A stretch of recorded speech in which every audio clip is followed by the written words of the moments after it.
श्रीराम. आज आपण ध्यानासंबंधीचा विचार घेणार आहोत. अलीकडे काही वर्ष ध्यानासंबंधीचं एक कुतूहल निर्माण झालेलं आहे.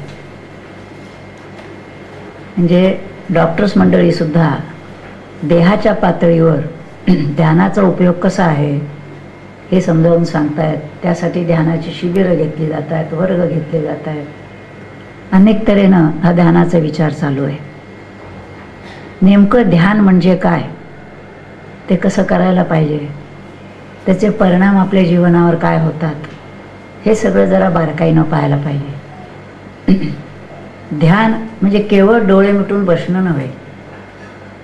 ध्यान ह्याचा अर्थ मेडिटेशन म्हणजे नो माइंड स्टेट, मनात कोणताही विचार नसणं. पुष्कळ वेळेला कॉन्सन्ट्रेशन म्हणजे मनाची एकाग्रता ह्याला ध्यान म्हटलं जातं. पण मनाची एकाग्रता म्हणजे ध्यान नव्हे. कॉन्टेम्प्लेशन म्हणजे चिंतन, एखाद्या श्लोकावर, ओळीवर, एखाद्या शब्दावर चिंतन करणं म्हणजे ध्यान करणं असंही म्हटलं जातं. तर तेही ध्यान नव्हे. कारण कॉन्सन्ट्रेशन म्हणजे मनाची एकाग्रता असं म्हणताना मन तिथं शिल्लक असतं. चिंतनामध्ये मन बुद्धी दोन्हीचं त्या ठिकाणी अस्तित्व असतं. आणि आपल्याला ध्यानामध्ये जे पाहिजे असतं ते मनही नको असतं, बुद्धीही नको असते, काहीच नको, पण आपण आहोत. म्हणजे आपणही नाही असं नाही, किंवा त्या स्थितीचं आपल्याला भानच नाही असं नाही. ती स्थिती सुषुप्तीमध्ये असते. आपण जेव्हा गाढ झोपतो तेव्हा कोणताच विचार नसतो, स्वप्नही नसतं. म्हणजे निद्रेमध्ये स्वप्न आणि सुषुप्ती या दोन स्थिती आहेत. त्याच्या आधीची जागृती स्थिती. तर निद्रेमध्ये जागृती नाही, परंतु स्वप्नही नाही. कारण स्वप्नाच्या ठिकाणी मनाचे व्यापार सुरू असतात. कुणी कुणी केव्हाचे खोल खोल खोल विचार झालेले जुने काहीही असतील ते स्वप्नामध्ये येऊ शकतात. म्हणजे काही जिथं नसतं तिथं अनेक गोष्टी आहेत असं दिसतं, भासतं, हे स्वप्नामध्ये होतं. जागं झाल्यानंतर लक्षात येतं इथं काहीच नाही, फक्त आपण आहोत. पण स्वप्नात मात्र खूप गोष्टी आपल्याला दिसत असतात. आपण खात असतो, जेवत असतो, हिंडत असतो, फिरत असतो, बोलत असतो, अनेक गोष्टी करत असतो, भांडत असतो. हे सगळं जे आहे सगळे मनाचे व्यापार चालू असतात.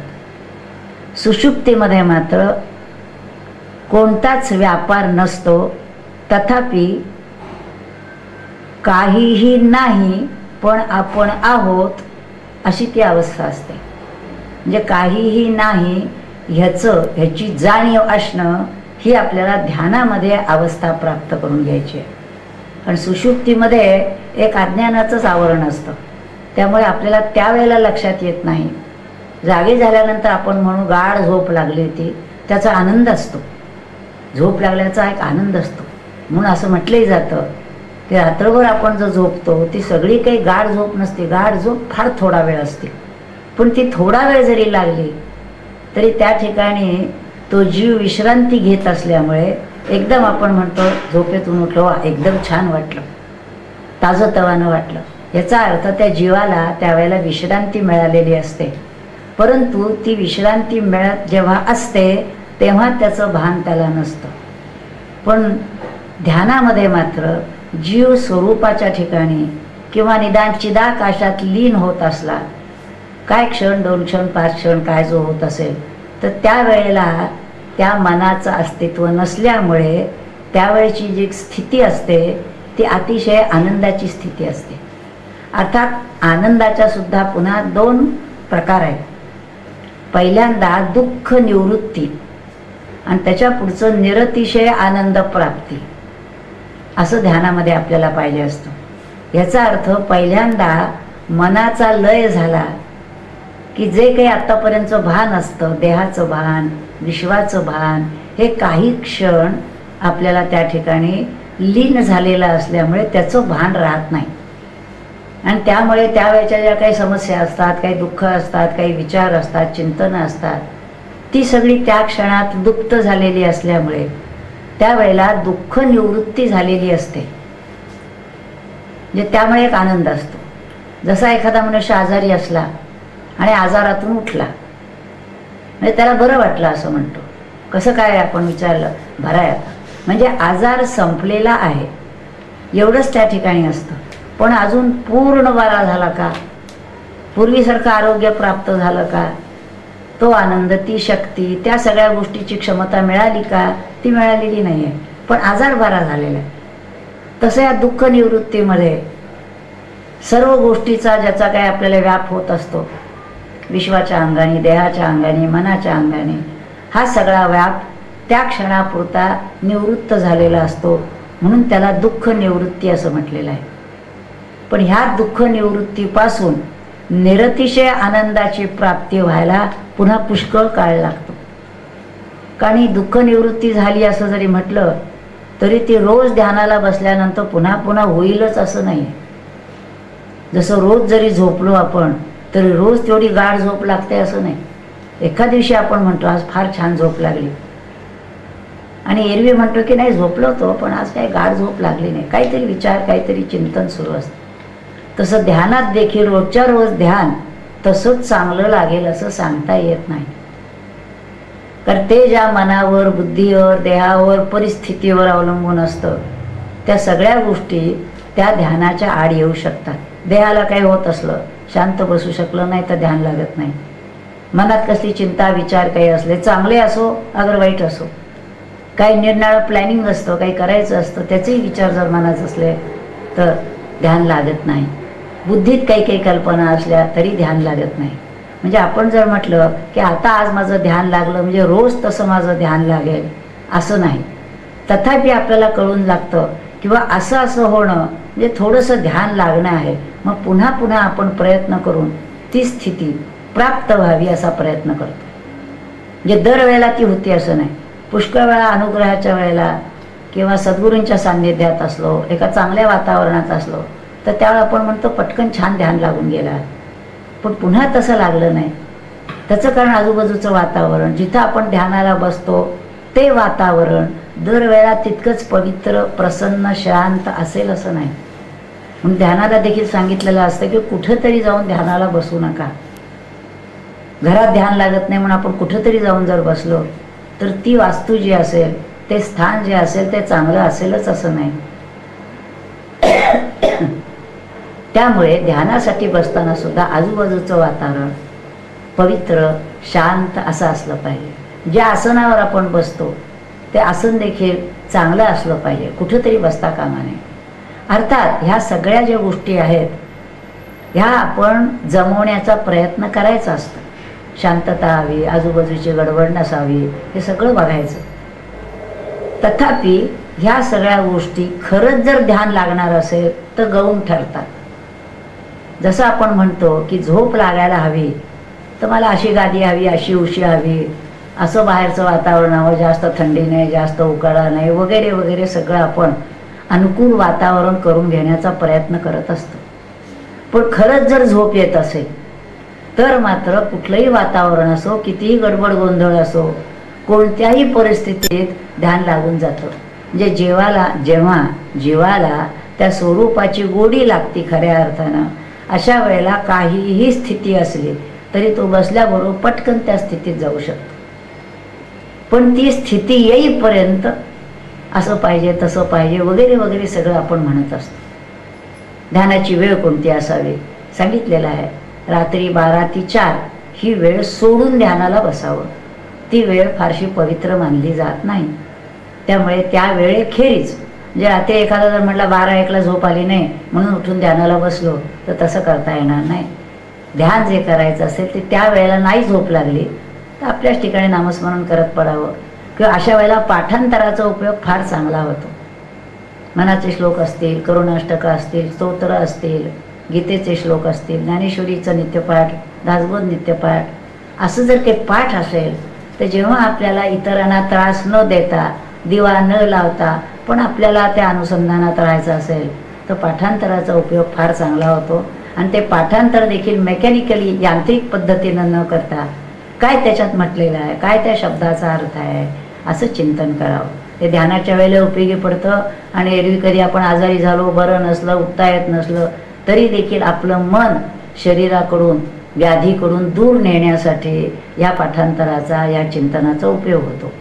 तसा ध्यान लागत नसेल तरी देखील थोडासा याचा उपयोग होतो, पण त्याहीपेक्षा नामाचा उपयोग जास्त होतो.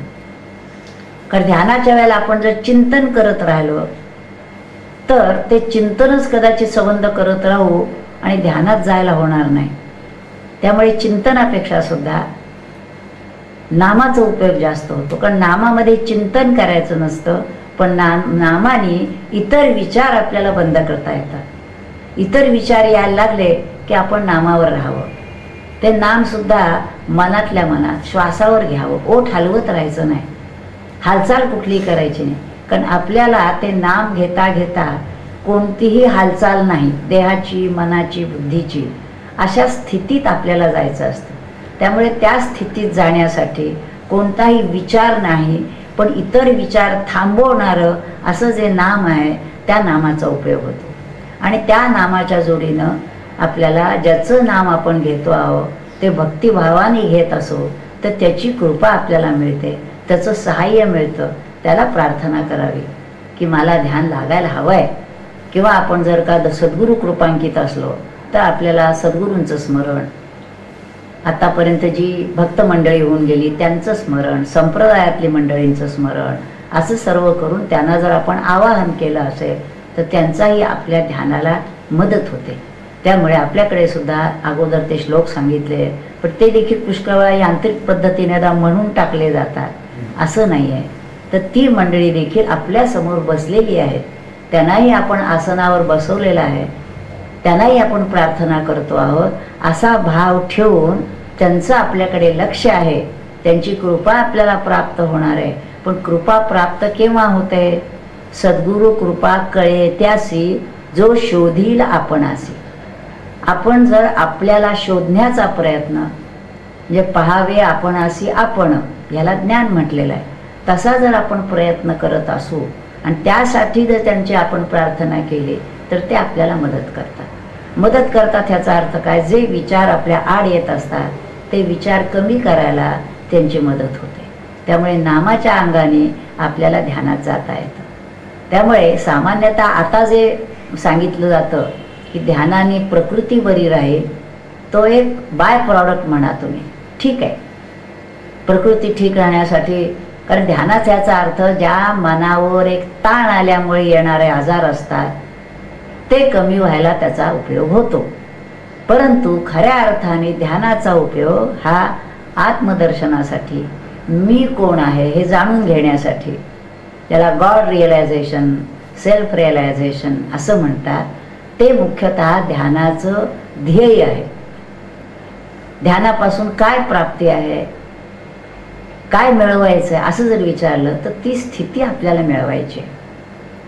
अर्थात ध्यान करायचं म्हटल्यानंतर त्याचे पहिली जे अंग आहेत, यमन, यम, आसन, प्राणायाम, प्रत्याहार, हे सगळ्या गोष्टी करायला पाहिजे. काहीही वागतोय, कसंही वागतोय आणि ध्यानाला बसतोय असं जर असेल, यमन यम जर पाळले जात नसतील तर ध्यान लागणं शक्य नाही आहे. आता काही वेळेला काय होतं की सद्गुरूंच्याकडे आपण अनुग्रह जर घेतला असेल तर सद्गुरूंच्या ती एक शक्ती असते, शक्ती संक्रमणाची शक्ती असते आणि अनुग्रहाच्या वेळा ती शक्ती संक्रमित केली जाते. तथापि सगळ्या सद्गुरूंच्या जवळ ती असते, ते जर सद्गुरू असतील तर. पण सगळेच सद्गुरू त्या शक्तीचा वापर करतात असं नाही. उदाहरणार्थ स्वरूपानंदांच्या बद्दल असं म्हणतात, त्यांनी असं शक्ती संक्रमण फारसं केलं नाही. त्याचं कारण काय असतं, समोर येणारी व्यक्ती सुद्धा ती शक्ती ग्रहण करण्याला पात्र असावी लागते, थोडी ना थोडी तरी. त्याची जर काहीच तयारी नसेल तर शक्ती संक्रमण करून काय उपयोग आहे. आणि शक्ती संक्रमण करताना त्या सद्गुरूंची शक्ती खर्ची पडत असते. त्यामुळे दगडावर बी टाकलं तर त्याचा उपयोग होत नाही काही. त्यामुळे जिथं ते बी रुजणार असेल अशी जर तिथं भूमी तयार असेल, भाविक आहे, आर्त आहे, खरोखरच त्याला तळमळ आहे, तो करणार आहे काही ना काहीतरी या मार्गाने, असं जर असेल तर त्याचा उपयोग होतो. आणि त्यामुळे आपला नाथ संप्रदायात सुद्धा सगळ्या सद्गुरूंनी शक्ती संक्रमित केली नाही. तथापि माधवनाथांच्या सांगण्यात होतं की स्वरूपानंदाने माधवनाथांच्या बाबतीत शक्ती संक्रमित केली, रामकृष्णाने विवेकानंदांच्या बाबतीत शक्ती संक्रमित केली, त्याचा अनुभव आलेला आहे, त्याचं आपल्याला वाचायला मिळतं. म्हणजे असं जर वाटलं की ही व्यक्ती काही करता येण्यासारखी आहे, स्वतः करता, समाजासाठी, किंवा हे जे शास्त्र आहे, हा जो अनुभव आहे, हा पुढे नेण्याची शक्यता आहे, असं जर काही वाटलं तर एक शक्ती संक्रमित केली जाते.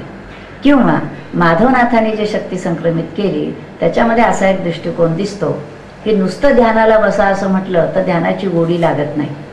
अशा वेळेला जर शक्ती संक्रमित करून त्याला जर थोडी ऊर्ध्व दिशा आणून दिली, प्राण ऊर्ध्व गतीला जर थोडे लागले आणि त्याची जर चुणूक त्या व्यक्तीला जर मिळाली तर त्याला त्याची गोडी लागते आणि तो बसायला लागतो.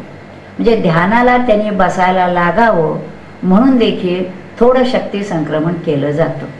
पण ते जर पुढे त्यांनी त्याप्रमाणे साधना केली नाही तर ते शक्ती संक्रमित केलेली असते ती काही काळाने नष्ट होण्याची शक्यता असते. त्यामुळे जसं बी पेरल्यानंतर त्याला जर आपण पाणी घातलं नाही, त्याचं पोषण केलं नाही तर ते बी नाही सवतं, जळून जातं. तसं शक्ती संक्रमित केल्यानंतर सुद्धा काही मंडळी ज्याचा पाठपुरावा करतात त्यांची प्रगती ध्यानामध्ये होत जाते. नाही तर काही मंडळी म्हणतात अनुभव घेतलेला आहे पण पुढं काही नाही, त्याचं कारण त्यांनी त्याचा पाठपुरावा केलेला नसतो. तेच आपल्याला करायचं आहे अशी जिद्द नसते, असा प्रयत्न नसतो, त्यामुळे त्याचा उपयोग होत नाही. त्यामुळे हे शक्ती संक्रमण जे आहे ते त्या व्यक्तीला गोडी लागावं म्हणून, आणि गोडी लागल्यानंतर तो जर ती साधना तो साधक करत राहिला तर त्याचा उपयोग पूर्ण ध्येय जे आहे ते प्राप्त करेपर्यंत होऊ शकतो. पण त्याचा उपयोग करणं हे मात्र त्या शिष्यावरती अवलंबून आहे. त्यामुळे यम नियम पाळायला पाहिजे. आणि जशी जशी शक्ती जागृत होते, ध्यानाची साधना लागते, तसं यम नियम त्याच्याकडे जास्त लक्ष द्यायला लागतं. ध्यानाने काय होतं, शरीराची शुद्धी होत असते, देहाची, मनाची, बुद्धीची. त्यामुळे इकडं ध्यानाला बसतोय आणि इकडं वाटेल ते हॉटेलात जाऊन खातोय, कुठंतरी तळकट मसाल्याचं कुणाच तरी हातचं कसं तरी असं जर खात असेल तर देह ते त्याला ते सात्म्य होत नाही, स्वीकारत नाही. आणि अशा वेळेला एकीकडनं आपण शुद्धीची प्रक्रिया करायची आणि एकीकडनं अशुद्ध त्याला द्यायचं. अशामध्ये काय परिस्थिती देहाची होईल. जसं डॉक्टरचं औषध घेत आहेत आणि कुपथ्य करतायत, अशा परिस्थितीत तो रोग बरा कसा होणार. तसं ध्यानाला जर आपण यमनियम पाळले नाहीत तर मात्र ध्यानात प्रगती होत नाही. मग आपण आपले बसतो आहे, शक्ती आहे जागृत, पण डोक्यात विचार सुरू आहेत, काय काय काय काय डोक्यात चाललंय, बसलेले दिसत आहेत परंतु विचार थांबत नाहीत, असं होण्याची शक्यता आहे. त्यामुळे यमनियम पाळायला पाहिजेत. आसनं आपण सांगितलं त्याप्रमाणे आसन एक सिद्ध करून घ्यायचं ठराविक ठिकाणी, शुद्ध पवित्र ठिकाणी. फार गाद्या घातल्या तर आपल्याला खाली जायला होईल, पाठ ताठ पाहिजे, तसं होणार नाही. त्यामुळे थोडंसं कडकच आसन पाहिजे, पण साधारण तास दीड तास आपल्याला त्याच्यावर कम्फर्टेबली पाय न हलवता बसता आलं पाहिजे, असं आसन पाहिजे. प्राणायाम थोडा फार लागतो असं नाही, कारण सद्गुरूंच्या कृपेनं जर शक्ती ऊर्ध्वगामी होत असेल तर मग प्राणायाम वेगळा करायला पाहिजे असं नाही. पण जर करायचं आपल्याला माहिती असेल तर करावा, माहिती नसेल तर मात्र करू नये, एखादा त्रास होण्याची शक्यता असते. त्यामुळे प्राणायाम समजून घ्यावा. प्रत्याहार, सगळ्या गोष्टी आत आवरून घ्यायच्यात आपल्याला. आणि मग धारणा, ध्यान, समाधी. ध्यानामध्ये मुख्य जर काही करायचं असेल तर आपल्या सगळ्या मनाच्या, इंद्रियांच्या वृत्ती ज्या बहिर्मुख असतात त्या पूर्णपणे अंतर्मुख करायच्या आहेत.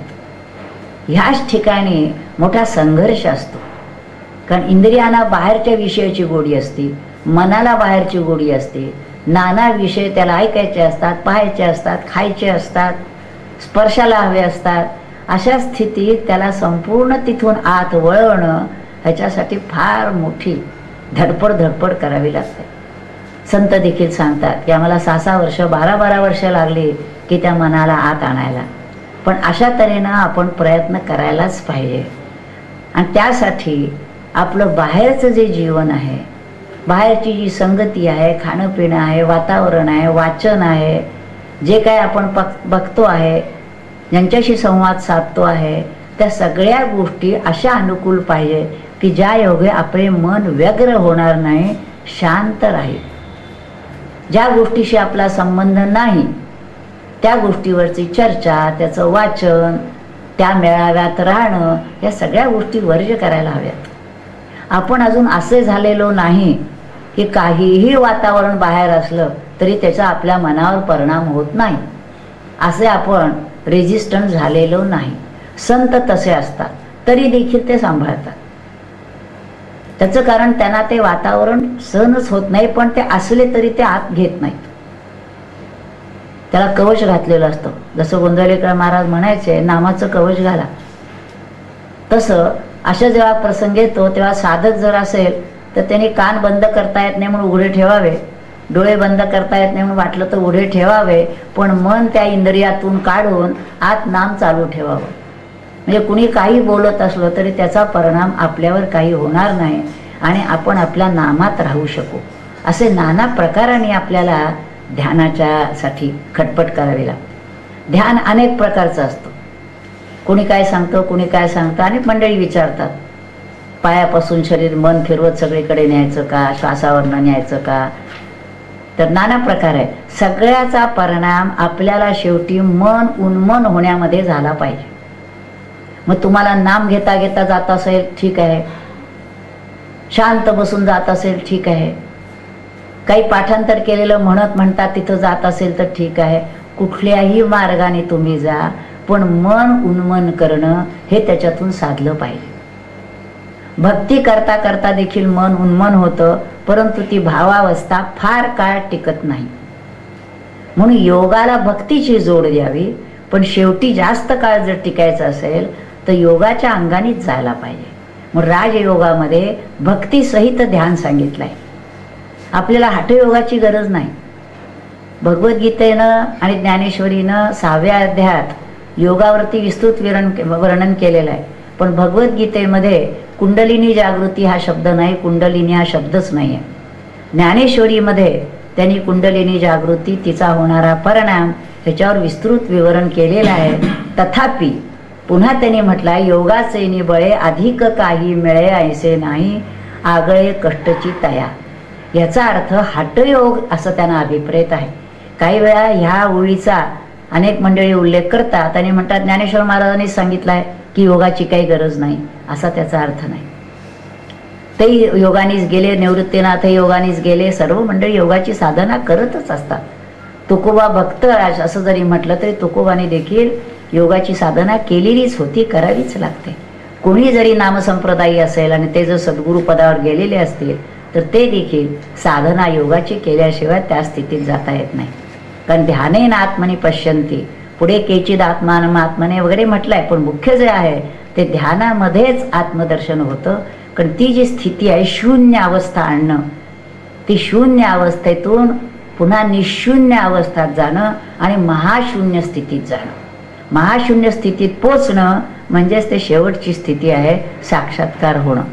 पण त्याच्यासाठी एक क्षणभर शून्य अवस्था आली पुन्हा खाली आलो असं जर म्हटलं तर ती स्थिती येणार नाही. त्यामुळे शून्य अवस्था आधी येणं म्हणजे मनाचा मनोलय करणं आणि पुढे अनेक वर्ष त्या शून्य स्थितीमध्ये राहता राहता राहता मनाचा संपूर्ण नाश करणं. याचा अर्थ मनच नाही असं नव्हे, पण जे मन आपण समजतो की ज्या मनाला नाना विचार आहेत, कल्पना आहेत, संकल्प विकल्प आहेत, काम क्रोधादी विकार आहेत, असं ते मन नसतं. म्हणजे संतांना मन असतं का नाही? मन असतं, पण त्यांचं मन जे असतं ते फक्त जगत कल्याणाचाच विचार करत असतं. त्यांचे स्वतःचे विचार, विकार, संघर्ष, अपेक्षा असं काहीही त्या मनात नसतं. फक्त त्या मनात बुद्धीत एकच विचार असतो, दुसऱ्यासाठी आपल्याला काय करता येईल. त्यामुळे त्या स्थितीपर्यंत मन आपल्याला घेऊन जायला पाहिजे. आणि तसं जर एखाद्याचं गेलं असेल तर मग त्या ठिकाणी तुझं माझं स्पर्धात्मक भाव, ह्याचं पुढे का माझं मागं वगैरे हे जे काही असतं असल्या गोष्टी असतात नाही. म्हणजे खरे संत असतात त्यांच्यामध्ये हे मनाचे व्यापार, येणारे संघर्ष, घरात म्हणा बाहेर म्हणा कुठेही त्यांचा संघर्ष नसतो. तर त्या का अशा स्थितीत पोचलेले असतात की त्या सगळ्या जगाकडे एक वेगळ्या दृष्टीतून पाहू शकतात. म्हणून समर्थांनी जसं म्हटलंय, तुटे वाद संवाद, वाद संवाद जिथं तुटतील असं करावं.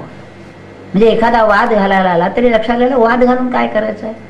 समजून घ्यायचं असेल तर सांगायला तयार आहे, पण वाद घालण्यात तो आपल्या ठिकाणी पक्का राहणार, आपल्याला आपला अनुभव वेगळा आहे, तर अशा म्हणजे असे जे प्रसंग असतात ते टाळणं आणि आपण आपल्या स्वरूपाच्या आनंदात राहणं, ह्या स्थितीपर्यंत आपल्याला पोचायचं. म्हणजे स्वतः आनंद रूप होऊन इतरांनाही आपल्याकडे येणारा आनंद त्या क्षणालाही मिळवून देणं आणि आनंदाचा मार्ग सांगणं, की येणाऱ्या कुठल्याही गोष्टीकडे तुम्ही अशा एका दृष्टीनं बघायला शिका की ज्या योगे तुम्हाला दुःख, व्यग्रता, खिन्नता येते ती येणार नाही. अज्ञानाने कुणी तुम्हाला त्रास दिला तरी समजून घ्यावं तो अज्ञानी आहे म्हणून असं करतोय. संतांची चरित्र जर पाहिली तर त्यांच्या शत्रूंबद्दल देखील त्यांनी कधी शत्रुत्व पत्करलं नाही, कारण त्यांना माहिती होतं की अज्ञानी जीव आहे म्हणून हा असं करतोय. परमेश्वरा त्याच्यावर कृपा कर. फार मोठी स्थिती आहे, पण ह्या स्थितीपर्यंत जायचं आहे. कुठं जायचं आहे हे लक्षात घ्यायचं.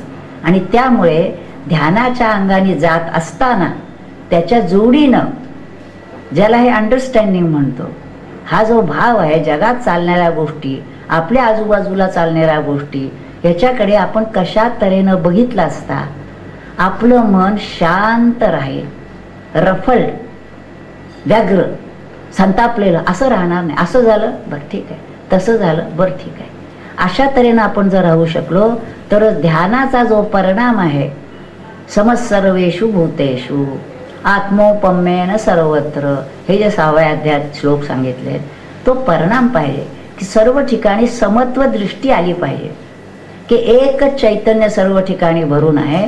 प्रकृती भिन्न भिन्न असू शकते, आपल्याला प्रकृतीकडे लक्ष द्यायचं कारण नाही, कारण प्रकृतीकडे लक्ष द्यायला लागलो तर आपली प्रिय व्यक्ती जरी म्हटली तर तिच्या आणि आपल्या स्वभावात फरक असतो. त्यामुळे तिथं देखील पुन्हा बारीक लहान मोठा संघर्ष येतो. त्यामुळे समत्व दृष्टीमध्ये एकच चैतन्य सगळं ठिकाणी भरून आहे, अगदी मुंगी माशीपासून ब्रह्मदेवापर्यंत असा बोध ठेवून प्रकृतीकडे लक्ष न देता चैतन्याकडे पाहावं. फारसा जो काही व्यवहार जो असेल तो थोड्या त्या बोधाने करावा, म्हणजे आपल्याला व्याप होणार नाही. म्हणून आत्मोपम्येन याचाही अर्थ माझा जसा आत्मा तसाच त्याचा आत्मा. देहाच्या पातळीवर सारखीच भिन्नता आहे, जीवाच्या पातळीवर भिन्नता थोडी कमी आहे. जसा माझा जीव तसाच त्याचाही जीव. आपण असं चिमोटा घेतला, समर्थाने म्हटलं आपल्याला दुःख होतं का नाही, तसं दुसऱ्याला दुःख देऊ नये असं वाटणं आणि त्याच्या सगळ्याच्या पलीकडे जाऊन मीच हे विश्व नटून राहिलेलो आहे, हे विश्वची माझे घर, किंवा मीच विश्वरूप भरून राहिलेलो आहे, त्यामुळे मी आणि तू इथं नाही, त्यामुळे कुणाला दुःख देणं किंवा दुसऱ्यापासून मला त्रास होणं. यस्मान नो द्विजते लोको लोकांना द्विजते चया, ही जी भक्ताची व्याख्या, सगळ्या भक्ताच्या व्याख्या ज्या 12व्या अध्यायात केलेल्या आहेत त्या त्याच्या अनुभवाला येतात. उन्मत्ते जगे जयासी खंती न लगे, जग उन्मत्तच असणार, खंत वाटायचं कारण नाही. तो असा वागतो, परमेश्वरा त्याला सद्बुद्धी दे. या पलीकडे त्यांनी माझा अपमान केला, तो मला असं बोलला, त्यांनी माझी निंदा केली, असं काही संभवत नाही. कारण जो आत्मरूप झाला त्या आत्म्याला निंदास्तुती नाही, मान अपमान नाही, तुझं माझं नाही. देहाच्या पातळीवर या सगळ्या गोष्टी आहेत, मी देहच नाही असा बोध अखंड ठेवण्याचा प्रयत्न केल्यानंतर मग त्या ठिकाणी परीक्षा असते. असं जेव्हा केव्हा येतात प्रसंग येतो त्यावेळा त्या व्यक्तीला काय वाटतं. तर संतांच्या जीवनात आपण असं पाहिलं, ज्ञानेश्वर महाराजांचं बघितलं, जे काय आपण आकिलाय वाचलाय त्याच्यावरून, नाथांचं बघितलं की अनेक प्रकारे त्यांना त्रास आणि देणारच हे लक्षात घ्यायचं. जितका तो संत मोठा मोठा होत जातो तितकं तितकं त्याचा मत्सर करणारी मंडळी, त्याच्याबद्दल वाईट बोलणारी ही असणारच, हे गृहीतच धरायचं. किंबहुना त्याची दृष्टी मग अशी होती, संतांची दृष्टी, की भगवंतच त्यांच्या रूपाने आपली कसोटी घेतोय, की आपली निष्ठा किती आहे. त्यांनी किती छळलं तरी तो छळ असं न वाटता, भगवंता तुझा ही लीला आहे, खेळ आहे तुझा, त्यामुळे त्याच्याबद्दल काहीही न वाटता त्याच्यामध्ये देखील भगवत रूप पाहता येणं, इथपर्यंत जायचं आहे आपल्याला. तो प्रयत्न आपल्याला करायला लागतो. त्यामुळे पहिल्यांदा किती तास ध्यानाला बसलो ह्यापेक्षा सुद्धा ध्यानाच्या जोडीनं आपल्या आचार विचारात ह्या गोष्टी येत आहेत का हे आपण बघितलं पाहिजे, स्वतःलाच तपासायचं. आणि असं करता करता अनेक गोष्टी आपल्या हातून घडत असतात. त्याचं भान ठेवून ते पुन्हा उद्या सुधारली पाहिजे, ते उद्या सुधारली पाहिजे असं लक्षात ठेवून सुधारायला पाहिजे. त्यामुळे ध्यान आपण बघितलं, ध्यानाचा परिणाम काय व्हायला पाहिजे, त्यामुळे ध्यान कसं करायला पाहिजे, त्याला पथ्य काय पाळायला पाहिजेत, ध्यानाचा परिणाम कुठपर्यंत झाला पाहिजे, हे सगळं लक्षात घ्यायचं आहे. पण ध्यान याचा अर्थ नुसतंच ध्यान नव्हे, तर गीतेने सांगितल्याप्रमाणे कर्माचा कर्मयोग व्हायला पाहिजे, भक्तीचा भक्तियोग व्हायला पाहिजे, ध्यानाच्या अंगाने ही आता स्थिती सांगितली तिथपर्यंत जायला पाहिजे, आणि ज्ञानाच्या अंगाने सुद्धा, कारण ज्ञान सुद्धा साधनारूपही आहे आणि साध्य प्राप्त करायचं आहे म्हणजे ज्ञेय रूप व्हायचं आहे. तसं ध्यानामध्ये सुद्धा ध्यान ही साधना आहे, म्हणजे ज्ञान मिळवण्यासाठी ध्यानाची साधना, आणि ज्ञान झाल्यानंतर ध्यानाची स्थिती. श्रेयो हि ज्ञानम अभ्यासात ज्ञानात ध्यानम विशिष्यते असं म्हटलेलं आहे.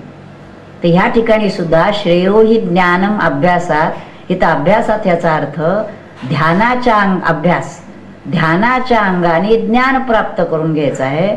आणि ज्ञानापेक्षा ध्यान श्रेष्ठ असं जे म्हटलंय, ते ज्ञानापेक्षा ध्यान याचा अर्थ अखंड ध्यान, म्हणजे ठराविक वेळेला ध्यानामध्ये तो बोध आहे आणि नंतर नाही असं नाही. ज्ञान झाल्यानंतर अखंड ती ध्यानाची स्थिती. त्यामुळे श्रेयो हि ज्ञानम अभ्यासात ज्ञानात ध्यानम विशिष्यते, आणि ध्यानात कर्मफल त्याग, म्हणजे ध्यानापेक्षा सुद्धा कर्मफल त्याग मोठा सांगितलाय. हा कर्मफल त्याग केव्हा होतो, तर ज्ञान झाल्यानंतर. त्या देहापासून, देह मन बुद्धी जे काम करताय त्याच्यापासून मी अलिप्त आहे असा बोध यायला पाहिजे. आणि मग त्यांनी जे म्हटलं ज्ञानेश्वर महाराजांनी, कर्म जेथ दूरावे, ज्या ठिकाणी कर्म आपल्यापासून दूर आहे असं लक्षात येतं, त्या ठिकाणी फलत्याग सहजच होतो. जसं दुसऱ्या एखाद्याने कर्म केलेलं आहे तर आपण असं म्हणत नाही की ते कर्म त्याचं फळ मला मिळावं, कारण आपल्याला माहिती आहे ते कर्म मी केलेलंच नाही. कर्म जर मी केलेलंच नाही तर त्याचं फळाची अपेक्षा करण्याचाच प्रश्न नाही. तसं इथं ह्या बोधाने कर्म जे इथं दुरावे, कर्म माझ्याशी संबंधच नाही कारण मी आकर्ता आहे, देह मनबुद्धी कर्म करते आहे आणि मी आकर्ताच असल्यामुळे त्या कर्मफळाचा भोगताही मी संभवत नाही. त्यामुळे कर्मफल त्याग केला असंही म्हणायचं कारण नाही. नाही तर हे कर्म केलेलं आहे, त्याचं फळ आहे आणि त्याचा मी आता त्याग करतो आहे वगैरे, हे जे सगळं आहे ना, हे खालच्या पातळीवर आहे. म्हणून सुरुवातीला कर्म करून सुद्धा ब्रह्मार्पण करतो, हे देखील पातळी खालचीच आहे. म्हणजे मी कर्म केलेलं आहे, मी ब्रह्मार्पण केलेलं आहे अशी स्थिती आहे. पण ध्यानाने जेव्हा पूर्ण अलिप्तता येते की देह वेगळा आत्मा वेगळा, इतकं पूर्ण अनुभवात आलेलं असलं, आणि मी जर आत्म्याच्या ठिकाणी बसलो असेल आणि ज्ञान झाल्यानंतर तो बसावा अशी अपेक्षा आहे, असा जर असेल तर जेव्हा काम असेल काही कार्य करायचं तेव्हा तो देहभावावर येऊन काम करेल. जसं लिहायचं असेल तर आपण पेन घेऊ, पण आपल्याला माहिती आहे की पेन म्हणजे मी नव्हे, घड्याळ म्हणजे मी नव्हे, मी घेतलंय त्या कामासाठी, काम झाल्यावर ठेवून दिलंय. तसं ते कर्म करण्यासाठी देह मनबुद्धीचा वापर मी केलेला आहे, परंतु देह मनबुद्धी मी नसल्यामुळे, आणि ज्याला ते कर्मफलाचा भोग हवा आहे तो मी, मला कर्तृत्वच नसल्यामुळे आणि भोक्तृत्वच नसल्यामुळे त्या कर्माच्या फळाची अपेक्षाच नाही. मग कर्मफल त्याग, त्यागात शांतीरनंतरम, परिणाम काय होतो? शांती. का शांती? उदंड कर्म करतायत, उदंड कर्म करत असली तरी कर्तृत्व आणि भोक्तृत्व माझ्याकडे नसल्यामुळे मी अत्यंत शांत आहे. अशी स्थिती संतांची असते, ती आपल्याला मिळवायचा प्रयत्न करायचा आहे. आणि म्हणून शेवटी पुन्हा पुन्हा कर्माच्या अंगाने शांती, कर्मकांडाच्या शेवटी, उपासना कांडाच्या शेवटी शांती, आणि ज्ञानाच्या शेवटी देखील शांती. शेवटी माणसाला काय हवी असं विचाराल तर शांती हवी आहे. ही शांती मिळवण्यासाठी हा जो श्लोक आहे श्रेयो हि ज्ञानम अभ्यासात 12व्या अध्यायातला श्लोक आहे, आणि इथून पुढे ज्ञानकांड सुरू झालं. मग पुढे जे सगळं 15व्या अध्यायाच्या शेवटीपर्यंत आले ते ध्यानकांड आलेले. पण ह्यासाठी काय काय करायला पाहिजे असं जर बघितलं तर ध्यानाची साधना ही अत्यंत प्रमुख आहे, पण त्याला भक्तीची जोड पाहिजे. आणि ध्यान जर उत्तम व्हायला हवं असेल तर आपलं कर्म शुद्ध निष्काम कर्मयोगाचं आचरण झाल्याशिवाय ध्यान खऱ्या अर्थाने लागत नाही. त्या ध्यानाला बसल्यानंतर सुद्धा मी कर्म केलं त्याचं मला काय, तो मला, हे जर डोक्यात सगळा घोटाळा असेल तर ध्यान लागणार नाही. म्हणून ध्यान सुद्धा पहिल्यांदा आपण ध्यान लावत असतो, म्हणजे पहिल्यांदा कर्म असतं ते. मी आता ध्यान करणार आहे, म्हणजे करणार आहे काहीतरी तो, म्हणजे जोपर्यंत करणार आहे म्हणत असतो तोपर्यंत ते कर्मामध्ये येतं. आणि सहज ध्यान लागलं त्या ठिकाणी मी नाही, कर्म करणं नाही, ध्यान लागून गेलं. आणि असं सहज ध्यान लागणं हेच अपेक्षित आहे. मला ज्ञान झालं असं जोपर्यंत म्हणतो आहे तोपर्यंत ते झालेलं नाही. कारण मूळ अधिष्ठान जे आहे त्या अधिष्ठानाच्या ठिकाणी ज्ञान आणि अज्ञान दोन्ही संभवत नाही. म्हणून अज्ञान जे आहे ज्ञाने नेलिया आणि ज्ञाने कीर्तिमुखत्व केलिया असं म्हटलेलं आहे. म्हणजे अज्ञान काढण्यासाठी ज्ञानाचा काटा घेतला, अज्ञानाचा काटा काढायचा आहे म्हणून ज्ञानाचा काटा घेतला. आता तो काटा काढल्यानंतर म्हणजे अज्ञान गेल्यानंतर आता ज्ञानाचा काटा ठेवून काय करायचं आहे, म्हणजे मला ज्ञान झालं हे पुन्हा पुन्हा आहे ना. वास्तविक जिथं आपण आहोत असायचं आहे त्या ठिकाणी अज्ञानही नाही, त्याचं सापेक्ष ज्ञानही नाही, दुःखही नाही, ते दूर केलं म्हणून मला आता सुख झालं हेही नाही. म्हणजे ज्या ठिकाणी सर्व द्वंद्व संपून गेलेली आहेत, निंदाही नाही, स्तुतीही नाही, मान अपमानही नाही, देणं घेणं नाही, येणं जाणं नाही, जे अखंड आहेच आहे अशी जी स्थिती आहे ते माझं स्वरूप असून त्या ठिकाणी आपल्याला जायचंय. म्हणून साधना देखील सहज झाली पाहिजे, प्रत्येक कर्म साधना झाली पाहिजे. कुठलीही गोष्ट करताना दातोट खाऊन जिद्दीनं असं नाही. जिद्दीनं ह्याचा अर्थ हे मी करणार आहे असं ठरवून करायचं. त्याच्या ठिकाणी अगदी काही उठाबशा काढायच्या आहेत आणि मोठं काही करायचंय, कुठे युद्ध करायचंय. हा, युद्ध करायचं तर मनाशी करायचंय आणि मनाशी युद्ध करायचं ह्याचा अर्थ मनाचे विकार जर घालवायचे असते तर त्यालाही उपाय असं सांगितलंय की वाईट विचार जर आले चांगल्या विचाराने घालवावेत. विकल्प जर मनात आले तर त्याच्यासाठी चांगला संकल्प करावा. चांगला संकल्प म्हणजे काय की मला भगवत प्राप्ती अपेक्षित आहे, मला ध्यान लागायला हवंय, मला नामात गोडी लागायला हवाय, माझा सत्वगुण वाढायला हवाय, माझे जे अवगुण आहेत ते जायला हवेत. अशा तऱ्हेने विचार येतच असेल तर ते घालवण्यासाठी चांगले संकल्प करावेत.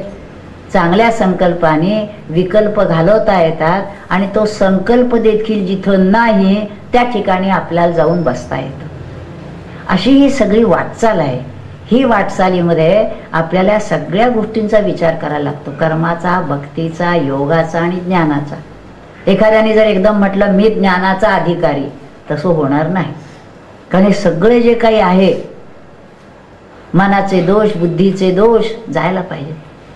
मन अत्यंत निर्मळ व्हायला पाहिजे. बुद्धी सात्विकी, प्रवृत्तींच निवृत्तींच, कार्या कार्ये भयाभये बंधम मोक्षंच यो वेत्ती बुद्धीसा पार्थ सात्विकी. सात्विकी बुद्धी व्हायला पाहिजे. किंवा जया ईश्वरा वाचून लाणीच नाही अशी बुद्धी पाहिजे. मला हेच पाहिजे, दुसरं काही नको. असं जर काही त्यांनी केलं तर होऊ शकेल. म्हणून ध्यान हा त्यातला एक भाग आहे, हे लक्षात घ्यायचं. देहाच्या पातळीवरचं ध्यान ठीक आहे, देह ठीक राहण्यासाठी. पण देह ठीक राहिला पुढे त्याचा उपयोग काय करायचा आहे तर लक्षात घ्यायचं, धारणा, ध्यान, समाधी या अंगाने आपल्याला त्या ज्ञेयापर्यंत जायचं आहे आणि अहम आत्मा या बोधावर येऊन बसायचं. यासाठी ही सगळी साधना सांगितलेली आहे.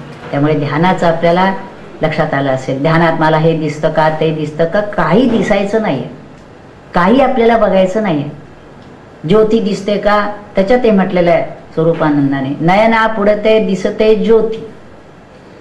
काही मंडळी म्हणतात आम्हाला ज्योत दिसली, आम्हाला प्रकाश दिसला. ठीक आहे, तिला पाहते कोण, तदनुसंधान राखावे. ती ज्योत दिसली म्हणतोस ना, म्हणजे तू एक आहेस आणि ज्योत एक आहे. म्हणजे मला ज्योत दिसली असं म्हणतोय ना, म्हणजे द्वैत आहे अजूनही त्या ठिकाणी. ती ज्योत पाहणारा जो आहे त्याच्या ठिकाणी जाऊन बसायचंय. तोच मी आहे, पाहतोय. मला हे दिसलं स्वप्न, ध्यानामध्ये म्हणतात आम्हाला हे दृश्य दिसलं, आम्हाला ते दिसलं. ठीक आहे, काहीतरी दिसण्यापेक्षा देवाची मूर्ती. पण देवाची मूर्ती पाहायला आपण ध्यानाला बसलेलो नाहीये. देवाची मूर्ती सगुणात पहा, त्याची पूजा अर्चा करा, परंतु ते सगुण ज्या निर्गुणातून आलेलं आहे त्या निर्गुणाशी आपल्याला ध्यानामध्ये अनुसंधान साधायचं, त्या निर्गुणाशी मिळून जायचंय. म्हणून निर्गुणाची उपासना आणि सगुणाची पूजेच्या अंगाने उपासना, ही दोन्ही उपासना आहे. निर्गुणाची उपासना एकरूप होऊन सोमबोधाने करायची आहे आणि सगुणाची उपासना पूजा अर्चा नामस्मरण ह्या अंगाने आपल्याला करायची. त्यामुळे हे दोन्ही जो करतो तोच भगवंतांना अभिप्रेत आहे. त्यामुळे ध्यानाचा उपयोग त्या तऱ्हेनं आपल्याला करायचा आहे, नीट समजून घेतलं पाहिजे. नाही तर उदंड ध्यान केलं तरी काय करायचं हे जर कळलं नाही तर काही उपयोग होत नाही. त्यामुळे आपण ह्या अंगाने विचार करून आपल्याला ध्यानाची साधना करायला सोपं जाईल असं वाटतं. हरि ओम तत्सत. नमितो योगी थोर विरागी तत्वज्ञानी संत, तो सत्कविवर परात परगुरु ज्ञानदेव भगवंत. ओम ओम ईशावास्यमिदं सर्वं यत्किंच जगत्यां जगत् तेन त्यक्तेन भुञ्जीथा मा गृधः कस्य स्विद्धनम्. ओम शांति शांति शांति.